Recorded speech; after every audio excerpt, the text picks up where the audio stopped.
Hey entrepreneurs, it's AJ and welcome back to Business as Unusual, practical motivation during uncertain times. So as you can see, we're in a new location here today, and that's because I'm shooting a corporate video based on this topic. But I still wanted to maintain my commitment to you and shoot these daily videos and keep you inspired and focused during these crazy times. So with that in mind, let's kick it off. So today's topic is team dynamics. How do you settle in and then lead your team in a new virtual environment? This is a real challenge for many organizations out there who are not used to working in this new way of business. As you know, everything's been disrupted, everything's changed, and now pretty much every person on the planet has got a new way of doing things, or is being forced to do things differently than they were comfortable with before. And before all this craziness happened, I reached out to a few of my leaders out there in my circles, and I asked them, look, what are some of your challenges? And I reached out to a few friends and I said, what are some of your challenges? And really tried to understand what people are feeling and thinking and behaving out there.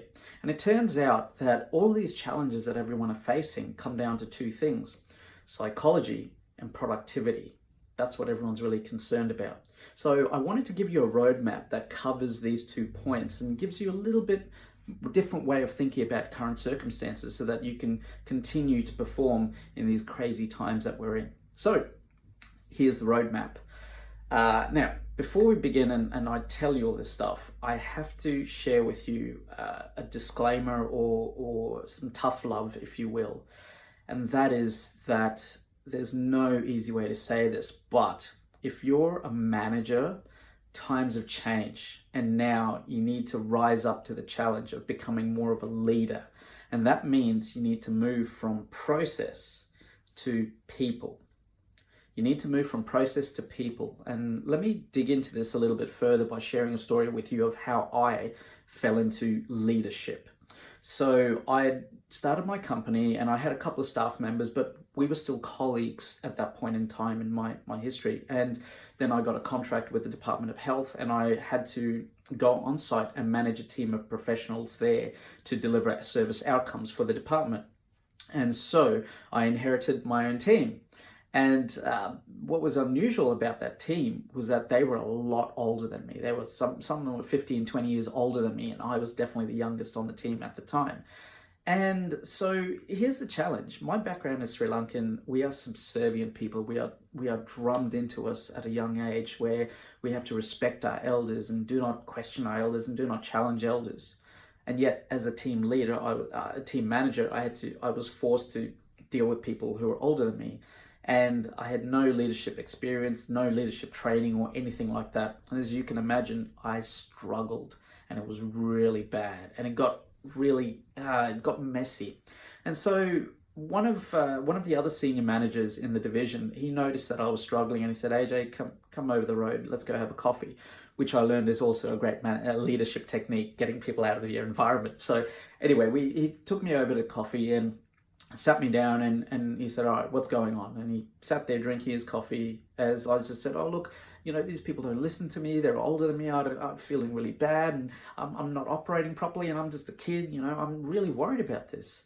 And he listened to me complain and just kept drinking his coffee. And at the end, he put it down and said, right, here's the thing, AJ. We didn't hire a little kid. We hired an ICT office manager. Now, if you're not capable of being that person, that's fine. Not a problem. Let us know and we'll find someone else. And I got it. And what Chris was trying to say to me was that I was undertaking that role as AJ the kid, not an ICT office manager. I was using a different identity.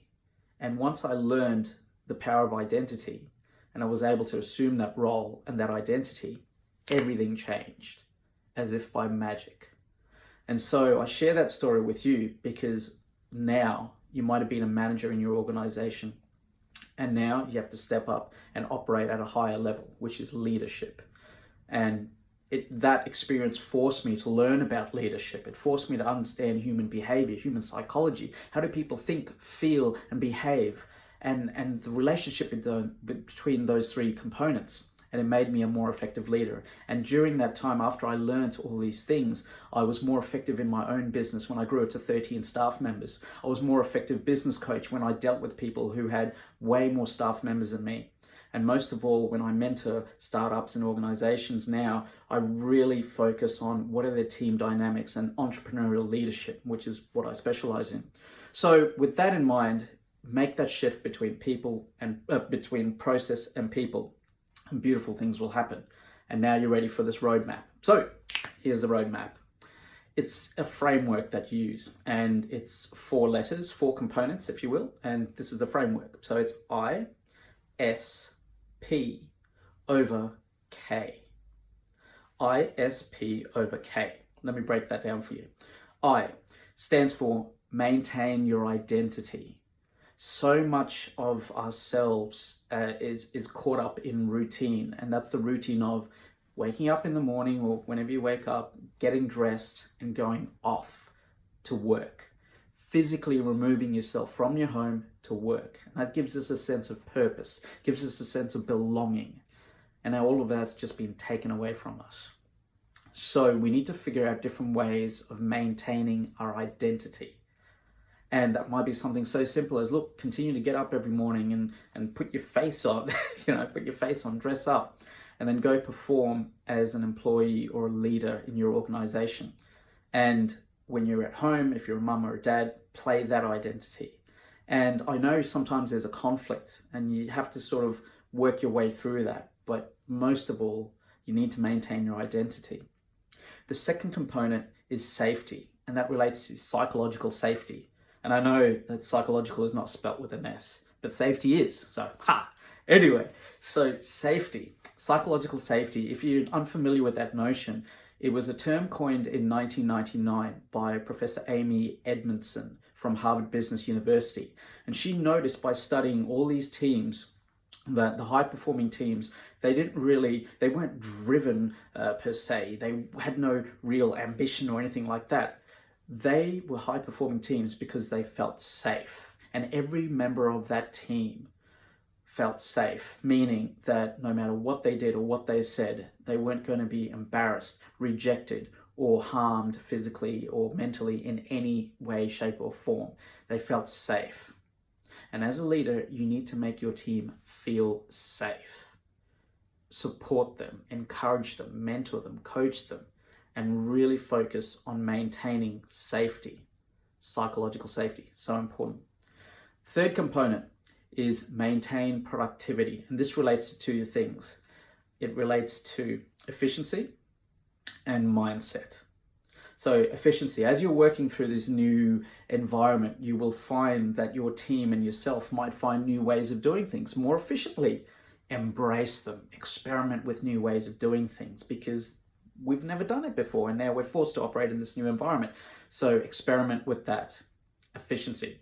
And then you have mindset. Well, what are you doing to inspire and motivate your team? Use techniques, use videos, use articles, use whatever, and maintain that mindset of yourself and your team. So important. And so that's ISP over K. And the K stands for kindness. All of us are in exactly the same boat right now. The game has completely changed and we're all figuring out how we can operate in this new environment. And that's why it's so important for all of us to practice more kindness, tolerance, compassion, and understanding, because no one really knows for sure how all of this is going to turn out. But that's okay, because we're all figuring it out together. So ISPK, that's the roadmap. Now, as my good friend Kevin Landale said to me earlier, he said, AJ, that's wonderful, but listen, here's the fundamental truth of this whole thing. You can't force something if it was never there in the first place. So as you work your way through the framework, you might find that some of these components don't really apply or they're not conducive to your team, in which case you really need to figure out what can you do right now and improve upon it and build towards functioning off this roadmap. All right, entrepreneurs, that's me done. I hope that serves you well. And what happens in business and in life, I wish you nothing but success. My name's AJ Kulatunga. Thanks for watching this video and good luck, stay safe, and lead your teams to excellence. Take care.